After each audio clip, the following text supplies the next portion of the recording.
Hey, what's going on, you guys? So in today's video, I will show you how you can use Apple Music Sing. So this is going to be quick and easy, so let's start.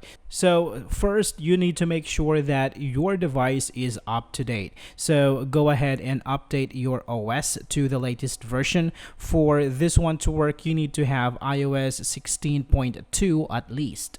And also, it is important to note that this does not work with all the music and songs that you have. This is only going to work with the songs or music that are compatible.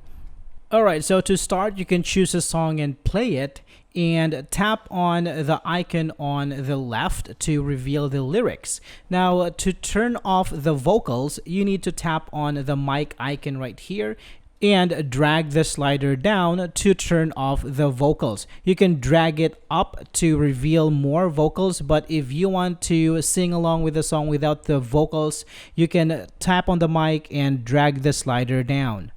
Alright, so that's it for this video, guys. I hope this is helpful for you. Thank you for watching, and I will see you on the next one.